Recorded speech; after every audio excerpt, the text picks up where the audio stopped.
नमस्कार, स्वागत है आपका बिहार समाचार में। आज लालू यादव की जमानत को लेकर बड़ी खबर आ रही है। साथ ही उत्तर प्रदेश में चुनाव जीतने के साथ बीजेपी ने बिहार में अपना रंग दिखाना शुरू कर दिया। मुख्यमंत्री नीतीश कुमार से कुर्सी छीन सकते हैं बीजेपी वाले। साथ ही पूरे बिहार में सियासी घमासान मचा हुआ है। तो आज की बड़ी खबरों पर बात करने से पहले आपसे एक छोटी सी अनुरोध है, कृपया वीडियो को एक प्यारा सा लाइक अवश्य कर दीजिएगा। आपका लाइक करना ही हमारी मेहनत का फल होता है। देखिए, आरआरबी एनटीपीसी को लेकर पूरे बिहार के साथ पूरे देश में भारी बवाल हुआ था, लेकिन अब देखिए छात्रों की मांग को आरआरबी ने मान ली है। रेलवे ने बड़ा फैसला कर लिया है कि 20 गुना से ज्यादा अभ्यर्थी अब शॉर्ट लिस्ट होंगे। देखिए, आरआरबी एनटीपीसी परीक्षा में अब एक छात्र एक रिजल्ट की नीति लागू होगी। साथ ही ग्रुप डी पदों के लिए अब 2 के बजाय 1 ही परीक्षा ली जाएगी और इसके लिए रेलवे एनटीपीसी के लिए अब 3.5 लाख रिजल्ट और भी प्रकाशित करेगा। साथ ही कब ये संशोधित रिजल्ट जारी हो जाएगा आप ये भी जान लीजिए। तो देखिए, रेलवे बोर्ड ने जो नोटिफिकेशन जारी किया है उसमें से साफ साफ कहा गया है कि अप्रैल में नया रिजल्ट जारी हो जाएगा। यानी बड़ी खबर है, सरकार ने छात्रों को होली का गिफ्ट दे दिया है। सरकार ने छात्रों की सभी मांग को मान लिया है, जो छात्र मांग कर रहे थे। रेलवे छात्रों के लिए बड़ी खबर है। लालू यादव और उनके समर्थकों के लिए बहुत ही बुरी खबर है। अब जेल में ही मनेगी लालू यादव की होली। रांची हाईकोर्ट में लालू यादव को जमानत नहीं मिल पाई। अगली सुनवाई अब 1 अप्रैल को होगी। यानी लालू यादव की होली अब जेल में ही गुजरने वाली है। और इससे पहले लालू यादव के वकील ने यह दावा किया था कि होली से पहले लालू यादव को जमानत मिल जाएगी, लेकिन थोड़े से के लिए बस रह गए लालू यादव। देखिए, पिछली बार तो गलत याचिका के कारण लालू यादव जेल से बाहर नहीं आ पाए थे, लेकिन इस बार सब कुछ सही था। कोर्ट ने लालू यादव की जमानत याचिका को स्वीकार कर लिया है। कोर्ट में लालू प्रसाद के वकील ने सुनवाई के दौरान सभी कागजात पेश भी किए, जिसे कोर्ट ने स्वीकार कर लिया। और इधर बड़ी खबर आ रही है कि 1 अप्रैल को लालू यादव को निश्चित तौर पर जमानत मिल सकती है, क्योंकि सारी प्रक्रियाएं हो गई है। कोर्ट ने सभी कागजात को स्वीकार कर लिया है, जमानत याचिका को स्वीकार कर लिया है। लेकिन मायूसी की खबर बस इतनी है कि लालू यादव की होली अब जेल में गुजरने वाली है।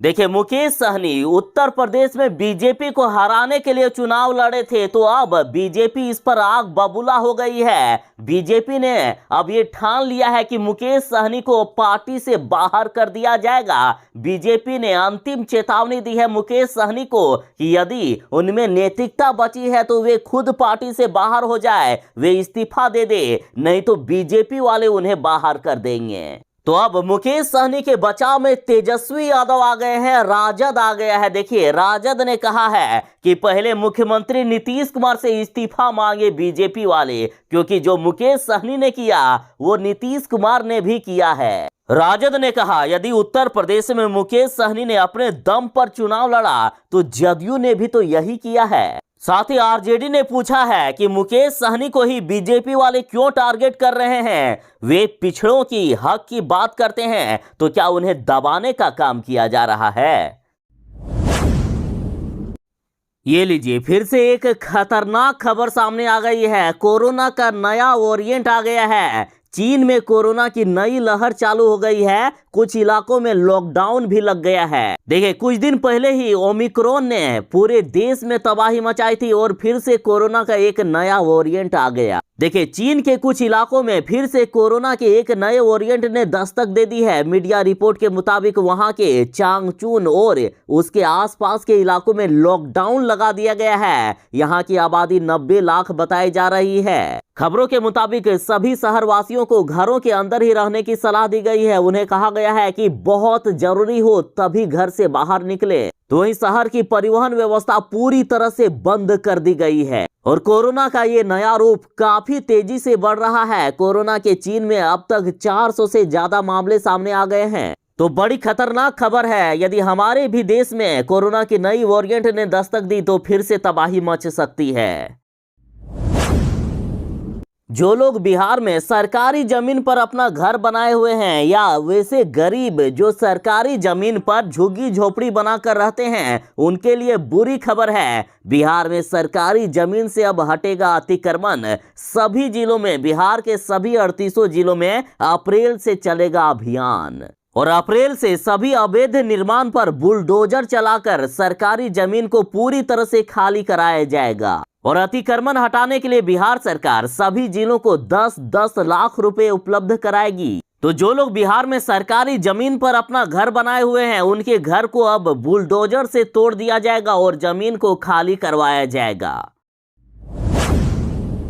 कांग्रेस ने बड़ा ऐलान कर दिया है कि उत्तर प्रदेश में बीजेपी वाले अब चुनाव जीत गए हैं, तो अब बिहार में भी इसका असर देखने को मिलेगा। बिहार में मुख्यमंत्री नीतीश कुमार को मुख्यमंत्री के पद से हटा देगी बीजेपी और बीजेपी अपना मुख्यमंत्री बनाएगी। तो इस पर जदयू ने कहा है कि बीजेपी इस तरह के विवादित मुद्दे ना उठाए। साथ ही कहा कि हमें आश्चर्य हो रहा है कि बीजेपी वाले इस तरह की मांग आखिर क्यों कर रहे हैं। तो अब इस पर कांग्रेस ने कहा है कि लव जिहाद के खिलाफ कानून की जरूरत बिहार सहित पूरे देश में नहीं है। बीजेपी वाले ऐसे विवादित मुद्दे को उठाकर नीतीश कुमार को परेशान करना चाहती है, नीतीश कुमार को बदनाम करना चाहती है। साथ ही कांग्रेस ने मुख्यमंत्री नीतीश कुमार जी को सावधान किया है कि अभी भी समय है, संभल जाइए, नहीं तो बदनाम करके बीजेपी वाले आपको मुख्यमंत्री के पद से हटा सकते हैं। बीजेपी ने साथ आने का न्योता भी दे दिया और कहा कि हम लोग आरजेडी से बात करके नीतीश कुमार की सरकार बनवाएंगे, आ जाइए हमारे साथ, हमारे गठबंधन में। मोदी सरकार उत्तर प्रदेश के साथ कई राज्यों में चुनाव जीत गई है और अब देश की जनता को जीत का तोहफा दे दिया गया है। देखिए, रिफाइन तेल 30 रुपया प्रति लीटर महंगा हो गया है। यही है बीजेपी सरकार के जीत का तोहफा। साथ ही स्टील का रेट 20,000 रुपये प्रति टन बढ़ गया है और अब ये कहा जा रहा है कि पेट्रोल डीजल में भी दाम बढ़ने वाला है। रिजल्ट के बाद बढ़ जाएंगे दाम, ऐसा कहा गया। तो पटना में पेट्रोल पंप पर लग गई है भीड़। कीमतों में बढ़ोतरी की चर्चा से लोग अभी ही तेल लेकर रख रहे हैं। तो वाह मोदी जी, वाह बीजेपी सरकार, क्या आपने जीत का तोहफा दिया जनता को, वाह। देखिए, मुख्यमंत्री नीतीश कुमार की पार्टी जदयू को तो बिहार ने सबक सिखा ही दिया है। बिहार में इनकी पार्टी को जिस तरह से उठाकर पटका गया, मात्र 40 सीटों पर इनकी पार्टी सिमट गई, तीसरे नंबर की पार्टी बन के रह गई है बिहार में। लेकिन अब ये गए थे उत्तर प्रदेश में अपना भाग्य आजमाने, लेकिन देखिए वहां कितनी दुर्दशा हुई है नीतीश कुमार की पार्टी को। यूपी में 1000 वोट के लिए भी तरस गए जदयू प्रत्याशी, कई तो चुनाव से पहले ही भाग खड़े हुए।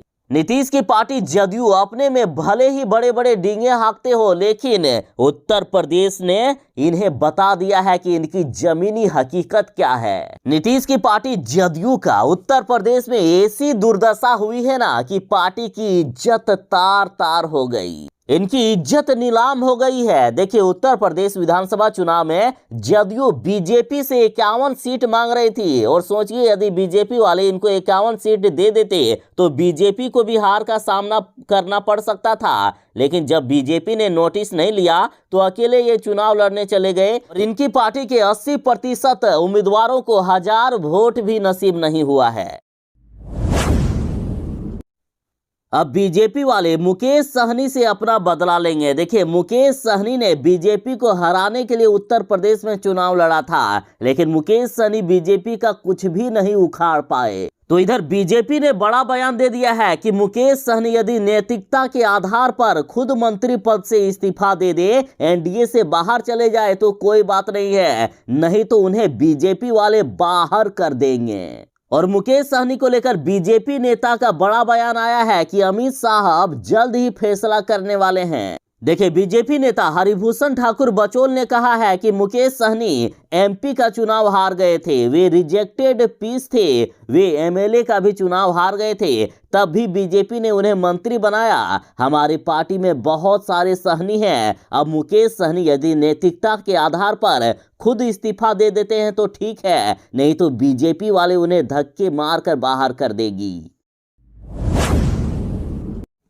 बिहार सरकार की ये पलटी मार राजनीति देखिए, कई बार तो राजद वाले मुख्यमंत्री नीतीश कुमार को भी पलटू राम तक कह दिए हैं। और अब देखिए सरकार के दूसरे लोग भी किस प्रकार से पलटी मार रहे हैं। जहां बिहार के शिक्षा मंत्री जी ने ये दावा किया था कि एसटीईटी परीक्षा में सफल सभी अभ्यर्थियों को मिल जाएगी नौकरी। शिक्षा मंत्री विजय कुमार चौधरी जी ने सभी एसटीईटी उत्तीर्ण अभ्यर्थियों को पक्की नौकरी देने का भरोसा दिलाया था। तो इस पर आरजेडी नेता चितरंजन गगन ने कहा है कि देखिए सरकार के लोग किस प्रकार से विधानसभा में भी पलटी मार रहे हैं। बिहार के स्कूलों में अभी भी 2 लाख से भी ज्यादा शिक्षकों के पद रिक्त हैं। बिहार में सरकारी स्कूलों की हालात बद से बदतर हो गई है। शिक्षकों की कमी के साथ लचर व्यवस्था से छात्रों का भविष्य दांव पर लग गया है। ना स्कूलों के पास अपना भवन है और ना ही ठीक से बैठने की व्यवस्था।